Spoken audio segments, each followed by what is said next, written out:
High viewers, welcome to my டஸ்டல். வீடியோக்குள்ள போகிறதுக்கு முன்னாடி நம்மளோட சேனலை சப்ஸ்கிரைப் பண்ணாதவங்க சப்ஸ்கிரைப் பண்ணிட்டு கொஞ்சம் சப்போர்ட் பண்ணுங்க. வாங்க வீடியோக்குள்ள போகலாமா? கார்த்தி ரேவதி சீரியல்ல என்ன நடக்குதுன்னு பார்க்கலாமா? கார்த்தி ரேவதியை எப்படியாவது தடுத்துடலாம் அப்படின்னு சொல்லிட்டு உயிரை கையில பிடிச்சிட்டு ஓடி வந்துட்டு இருக்க இந்த பக்கம் நம்ம ரேவதி ஃபிளைட்ல ஏறி கிளம்பிட்டாங்கன்னே சொல்லலாம். உடனே நம்ம ரேவதி ஃபிளைட்ல ஏறி போயிட்டாலே அப்படின்னு சொல்லிட்டு மனசொடைஞ்சு அந்த இடத்துல உட்கார்ந்தாருன்னே சொல்லலாம். உடனே இந்த விஷயத்த நம்ம கார்த்தி மயில் வாகனத்துக்கு தான் கால் பண்ணி சொல்றாங்க. இந்த மாதிரி ரேவதி ஃபிளைட் ஏறி கிளம்பி போயிட்டா அப்படின்னு சொன்ன உடனே நம்ம மயில் வாகனத்துக்கு தூக்கி வாரி போட்டுச்சுன்னே சொல்லலாம். சகல என்னப்பா சொல்லிட்டு இருக்க, நீ அவ போக கூடாது அப்படின்னு சொல்லிட்டு எவ்வளவு முயற்சி பண்ண, ஆனா அவ கிளம்பி போயிட்டாலே, இப்படி நடக்கும்னு கொஞ்சம் கூட எதிர்பார்க்கவே இல்லையே சகல, இனி என்ன பண்ண போற அப்படின்னு சொல்லி கேட்டுட்டு இருக்கும் போது அப்ப நம்ம கார்த்தி சொல்றாங்க, சரி நான் சொல்ற மாதிரி உங்களுக்கு கால் பண்ணுங்க அப்படின்னு சொல்லிட்டு உடனே நம்ம மயில் வாகனமும் ஏர்போர்ட்ல இருக்கிற ரிசப்ஷனுக்கு கால் பண்றாங்கன்னே சொல்லலாம். இந்த மாதிரி ஏரோப்ளேன்ல ஒரு பொருள் இருக்குன்னு சொல்லுங்க, அதுக்கப்புறம் ஆட்டோமேட்டிக்கா அவங்களே வந்து தரையிறக்கிடுவாங்க அப்படின்னு சொல்லிட்டு இருக்கும்போது சகல என்னப்பா நீ இப்படி சொல்ற, சரிப்பா சகல நீ சொன்ன மாதிரி போன் பண்ணி சொல்லிட்டேன் அப்படின்னு சொன்ன உடனே நம்ம மயில் வாகனமும் அதே மாதிரியே சொல்லிடுறாருன்னு சொல்லலாம். உடனே வந்து பிளைட் தர இறக்குறாங்கப்பா. ஆனா இந்த பக்கம் நம்ம ஈஸ்வரியும் சந்திராவும் எப்படியோ கிளம்பிட்டாப்பா நம்ம ரேவதி அப்படின்னு சொல்லிட்டு சந்தோஷத்துல வீடு திரும்பிட்டு இருக்காங்கன்னே சொல்லலாம். உடனே நம்ம ரேவதி கார்த்தி வெளியில இருக்கிறத பார்த்துட்டு ஓடி போயிட்டு, மாமா நீங்க வந்துட்டீங்களா,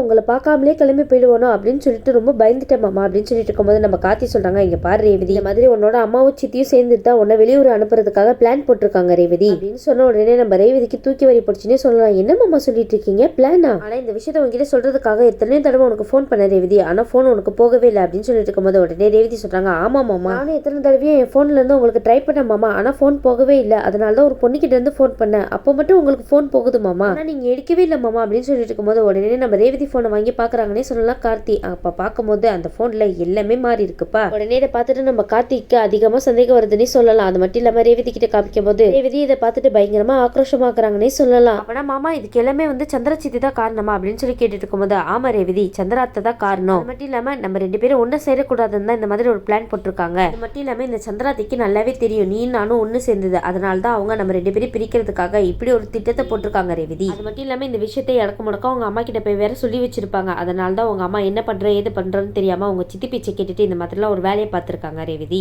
நம்ம ரேவதிக்கு ரொம்ப கோவம் வந்துட்டு, இல்ல மாமா இந்த விஷயத்தை இதோட நான் முடிவு கட்டுறேன்னா இல்லையான்னு பாருங்க, இதுக்கு மேலே பொறுமையா இருக்க முடியாது அப்படின்னு சொல்லிட்டு வேகமா கிளம்பிட்டு இருக்கும்போது கார்த்தி ரேவதியை தடுக்கிறாங்கன்னே சொல்லலாம். இங்க பாரு ரேவதி, தயவு செய்து அவசரப்படாத அப்படின்னு சொல்லிட்டு இருக்கும்போது எப்படி மாமா அவசரப்படாம இருக்க முடியும், ரெண்டு பேரும் ஒண்ணு சேர்ந்துட்டோம் அப்படின்னு சொல்லிட்டு இந்த சித்தி என்னெல்லாம் பண்ணிட்டு இருக்காங்கன்னு தெரியல, நம்மள ஒரேடியா பிரிக்கணும் அப்படின்னு நினைச்சவங்கள சும்மா விடலாமா மாமா அப்படின்னு சொல்லிட்டு இருக்கும்போது இந்த பக்கம் நம்ம சந்திரகலா ஏர்போர்ட் வாசல்ல தான் நின்றுட்டு இருக்காங்க. அப்ப நம்ம சாமுண்டீஸ்வரி வந்து எனக்கு ரொம்ப அவசரமான வேலை இருக்கு அப்படின்னு சொல்லிட்டு இருக்கும்போது உடனே சந்திரா சொல்றாங்க, சரி கிளம்புக்கா எனக்கு இங்க ஒரு வேலை இருக்கு அப்படின்னு சொல்லிட்டு இருக்காங்க. உடனே நம்ம ஈஸ்வரி சரி சந்திரா நான் கிளம்புறேன் அப்படின்னு சொல்லிட்டு அவங்க ஒரு பக்கம் கிளம்ப, இந்த பக்கம் நம்ம சந்திரா சிவனாடிக்கு தான் கால் பண்ணி பேசிட்டு இருக்காங்க. பாருங்க நம்ம நினைச்ச மாதிரியே பிளான் சக்சஸ் ஆயிடுச்சு, இந்த ரேவதி கிளம்பி போயிட்டா, அது மட்டும் இல்லாம இந்த கார்த்தியோட ஆட்டம் இதுக்கப்புறம் அடங்கி போயிடும், இனி அந்த கார்த்தியோட ஆட்டம் முடிஞ்சு போச்சுங்க அப்படின்னு சொல்லிட்டு சந்திரா சந்தோஷப்பட்டு இருக்க. பின்னாடி யாரோ சொடக்கு போட்டு கூப்பிடுறாங்க. அப்ப நம்ம சந்திரகலாவை யாருடா அது நம்மளே சொடக்கு போட்டு கூப்பிடுறது அப்படின்னு சொல்லிட்டு திரும்பி பாக்குறாங்க. பின்னாடி ரேவதி நிக்கிறத பார்த்துட்டு பயங்கரமா அதிர்ச்சி ஆக்குறாங்கன்னு சொல்லலாம் நம்ம சந்திரகலா. உடனே சந்திரகலா கேக்குறாங்க, ரேவதி நீயா அப்படின்னு சொல்லி கேட்டு இருக்கும் போது என்ன சித்தி இதை எதிர்பார்க்கவே இல்லைல்ல, நானே தான் உங்க ரேவதியே தான், என்ன கார்த்தி மாமா கிட்ட இருந்து என்ன ஒரேடியா பிரிக்கிறதுக்காக தானே நீங்க என்ன வெளியூருக்கு அனுப்புறதுக்காக பிளான் போட்டு வச்சிருக்கீங்க, உங்களுக்கு எவ்வளவு தைரியம் இருந்தா என்னோட கார்த்தி மாமா கிட்ட இருந்து என்ன பிரிக்க பாப்பீங்க அப்படின்னு சொல்லிட்டு சந்திரகலாவை பலாருன்னு அடிக்கிறாங்க அப்ப நம்ம ரேவதி. ஆனா நம்ம சந்திரகலா கொஞ்சம் கூட இதை எதிர்பார்த்திருக்கவே மாட்டாங்கன்னே சொல்லலாம். அது மட்டும் இல்லாம ரேவதி வந்து கேக்குறாங்க, உங்களுக்கு எவ்வளவு தைரியம் இருந்தா இந்த மாதிரி ஒரு காரியத்தை பண்ணிருப்பீங்க, என் மாமா கிட்ட இருந்து பிரிக்கிறதுக்காக நீ என்னமாலாம் பிளான் போட்டிருக்கல, அது மட்டும் இல்லாம என்னோட மொபைல்ல இருக்கிற எல்லா விஷயத்தையுமே மாத்திருக்க, உனக்கு எவ்வளவு தைரியம் இல்ல,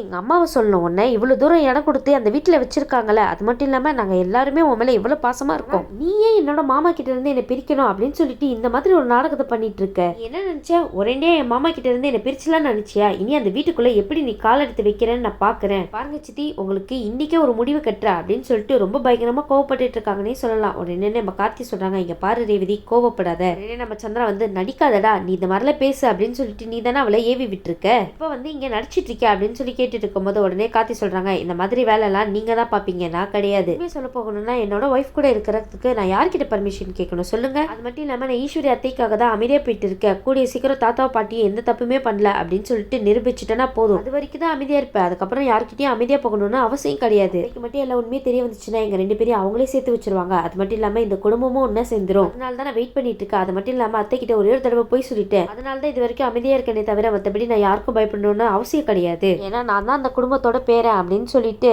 என்ன கல்யாணம் பண்ணி கொடுத்துருந்தாங்கன்னா நான் கண்டிப்பா பயந்துருக்க மாட்டேன், ஆனா நான் அந்த வீட்டுக்குள்ள ஒரு வேலைக்கார டிரைவரா தான் வந்தேன், அதனால தான் அத்தையை நம்பி எனக்கு ரேவதியை கல்யாணம் பண்ணி வச்சாங்க, அதுக்கப்புறம் அத்தைக்கு எல்லா உண்மையும் தெரிஞ்சு போச்சு, அந்த ஒரு பொய்க்காக உண்மைதான். இப்ப வரைக்கும் அத்தையோட சம்மதத்தோட தான் நானும் ரேவதி ஒன்னா சேர்ந்து வாழணும் அப்படின்ட்டு வெயிட் பண்ணிட்டு இருக்கேன். மற்றபடி உனக்கு பயந்துட்டுலாம் நான் அமைதியே இல்லை அப்படின்னு சொல்லிட்டு இருக்கும்போது, அது மட்டும் இல்லாம நீ இவ்வளவு மோசமா இறங்க வேணும் நான் கொஞ்சம் கூட எதிர்பார்க்கவே இல்லை.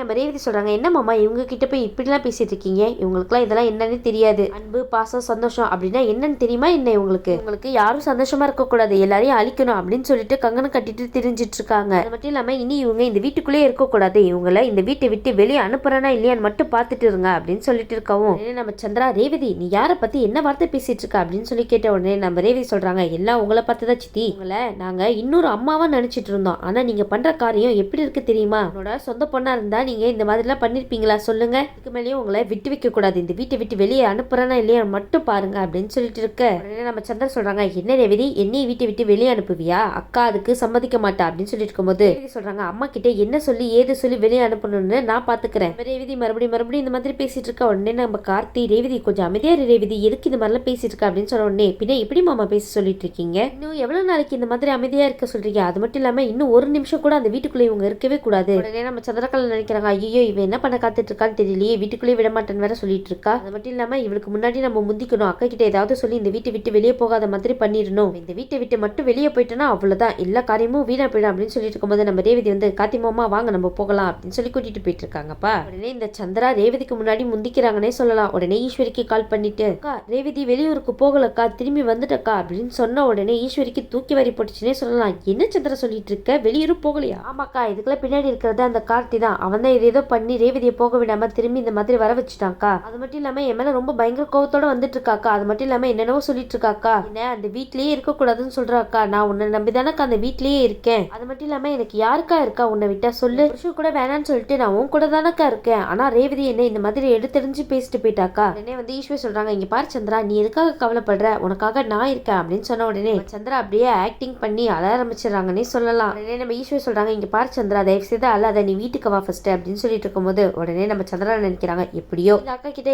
ஏதோ சொல்லி நம்ப வச்சாச்சு, இப்ப நம்ம வீட்டுக்கு போலாம் தைரியமா அப்படின்னு சொல்லிட்டு வீட்டுக்கு கிளம்பி போறாங்கப்பா இந்த சந்திரகலா. அப்படின்னு சொல்லிட்டு நம்ம ரேவதி இந்த பக்கம் வீட்டுக்கு போக உடனே வந்து கார்த்தி சொல்றாங்க, இங்க பாரு ரேவதி மறுபடியும் சொல்ற தயவு செய்து அமைதியா ரேவதி இந்த மாதிரிலாம் பண்ணாத அப்படின்னு சொல்லிட்டு இருக்கும்போது உடனே வந்து ரேவதி சொல்றாங்க, இல்ல மாமா இந்த விஷயத்துக்கு ஒரு முடிவு கட்டியே ஆகணும் அப்படின்னு சொல்லிட்டு நம்ம ரேவதி வீட்டுக்கு போக இந்த பக்கம் நம்ம சந்திரகலா அழுதுட்டே வீட்டுக்கு வராங்கப்பா. பாருங்க இனி இந்த சந்திரகலா சித்தி ஒரு நிமிஷம் கூட இந்த வீட்லயே இருக்க கூடாது, என்ன திட்டம் போட்டு இந்த மாதிரி எல்லாம் பண்ணிருக்காங்க. சரி ரேவதி இந்த விஷயம் உனக்கு எப்படி தெரியும் அப்படின்னு சொல்லி கேட்டுட்டு இருக்கும்போது, எனக்கு இந்த விஷயத்தெல்லாம் கார்த்தி மாமா தான் சொன்னாருமா. உடனே சந்திரா சொல்றாங்க, பாத்தியாக்கா அவன் எப்படி எல்லாம் சொல்லி நாடகம் ஆடி இருக்கானு அப்படின்னு சொன்ன உடனே இந்த பக்கம் ஈஸ்வரி சொல்றாங்க, இங்க பாரு ரேவதி என்ன சொன்னாலும் நீ நம்பாத ரேவதி, அவன் உன்கிட்ட போய் சொல்லிருக்கா அப்படின்னு சொல்லிட்டு இருக்கும்போது ரேவதி கேக்குறாங்க, அவர் எதுக்காகமா என்கிட்ட போய் சொல்லணும்? இங்க நடந்த எல்லா விஷயம் உண்மையே எனக்கு தெரிஞ்சு போச்சு. அது மட்டும் இல்லாம நீங்களும் அவங்க கூட சேர்ந்துட்டு இந்த மாதிரி ஒரு காரியத்தை பண்ணிருக்கீங்களாமா. ஆனா இதை உங்ககிட்ட இருந்து கொஞ்சம் கூட எக்ஸ்பெக்ட் பண்ணவே இல்லாமா, உங்களை நம்பி தானே நான் போறதுக்கு ஓகேன்னு சொன்னேன். ஆனா நீங்க என்னன்னா இதான் சாக்கு அப்படின்னு சொல்லிட்டு என்ன ஒரே இந்தியா வெளியூருக்கு அனுப்பிடலான்னு சொல்லிட்டு நினைச்சிட்டீங்களே. அது மட்டும் இல்லாம உங்களை முழுசா நம்பினதுக்கு எனக்கு பெரிய தண்டனையா கொடுத்துட்டீங்களாமா. உடனே வந்து ஈஸ்வரி கேக்குறாங்க, ஆமா ரேவதி நீ தான் அந்த கார்த்தி வேணா அப்படின்னு சொல்லிட்டு வெறுத்து ஒதுக்கிட்டல, ஆனா நீ உண்மையிலேயே அப்படிதான் இருக்கியா ரேவதி அப்படின்னு சொல்லிட்டு நம்ம ஈஸ்வரி கேட்க உடனே நம்ம ரேவதி ஈஸ்வரியே பார்த்துட்டு இருக்காங்கன்னே சொல்லலாம். பாரு ரேவதி எனக்கு எல்லா உண்மையும் தெரிஞ்சு போச்சு, அது மட்டும் இல்லாம உனக்கும் எல்லா உண்மையும் தெரிஞ்சு போச்சு, இந்த கார்த்தி தான் உன்னோட கணவர் அப்படின்ற உண்மை உனக்கு தெரியும் தானே. இந்த விஷயம் எனக்கும் தெரிஞ்சு போச்சு ரேவதி. அது மட்டும் இல்லாம நீங்க அன்னைக்கு 2 பேரும் கோவில உட்காந்து பூஜை பண்ணிட்டு இருந்தீங்களே, அதை என் கண்ணாலேயே நான் நேர்ல பாத்துட்டேன் அப்படின்னு சொன்ன உடனே தான் நம்ம ரேவதிக்கு எல்லா விஷயமும் புரிய வருதுன்னே சொல்லலாம். ஓ அப்படியே விஷயம், அம்மாக்கு எல்லாமே தெரிஞ்சதுனாலதான் என்னையும் கார்த்தி மாமாவையும் பிரிக்கிறதுக்காக இப்படி ஒரு பிளான் போட்டிருக்காங்களா? உடனே சந்திரா சொல்றாங்க, இப்ப சொல்லு ரேவதி அம்மா கேட்ட கேள்விக்கு என்ன பதில் சொல்ல போற?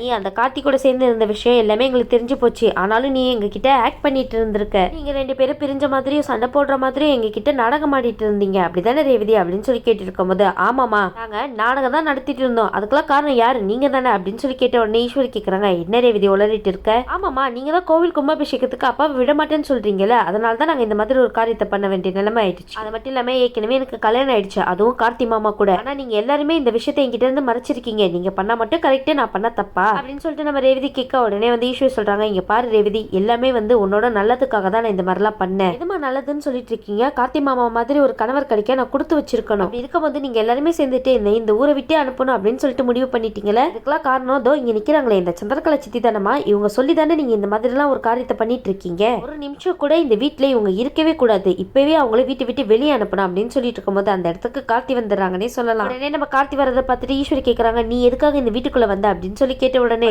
சந்திரா சொல்றாங்க, பாத்தியாக்கா ஃபர்ஸ்ட் ரேவதியை ஏவி விட்டுட்டு இவன் பின்னாடியே வந்திருக்கான். ரேவதி சொல்றாங்க, நீங்க சொல்ற மாதிரி செய்யக்கூடிய ஆள் கிடையாது என்னோட கார்த்தி மாமா. அது மட்டும் இல்லாம இந்த 2 குடும்பத்தையும் ஒண்ணு சேர்க்கணும் அப்படின்னு சொல்லிட்டு அவரோட எண்ணமே. நல்லா இருக்கிற குடும்பத்தை பிரிக்கிறதெல்லாம் உங்களோட வேலை, அவரோட வேலை கிடையாது அப்படின்னு சொல்லிட்டு சூப்பரா பேசுறாங்கன்னு சொல்லலாம் நம்ம ரேவதி. பாருங்க சித்தி, இனி ஒரு நிமிஷம் கூட நீங்க இந்த வீட்லயே இருக்க கூடாது, ஒழுங்கு மரியாதையே வெளியே போயிடுங்க அப்படின்னு சொல்றாங்கப்பா நம்ம ரேவதி. ஆனா இப்படி எல்லாம் நடக்கும்னு யாருமே எதிர்பார்த்திருக்க மாட்டாங்க. முக்கியமா இந்த ஈஸ்வரி சந்திரா. சரிங்க, நம்ம ரேவதி ரொம்ப பிடிவாதமா நிக்கிறாங்க. இந்த சந்திரகலா விட்டு விட்டு வெளியே போவாங்களா? கண்டிப்பா போக மாட்டாங்க. என்ன நடக்குதுன்னு வெயிட் பண்ணி பார்க்கலாம். இந்த வீடியோ உங்களுக்கு பிடிச்சிருந்துச்சுன்னா மறக்காம மெட்ரா ஸ்டைலை லைக் பண்ணுங்க, ஷேர் பண்ணுங்க, சப்ஸ்கிரைப் பண்ணிடுங்க. தேங்க்யூ.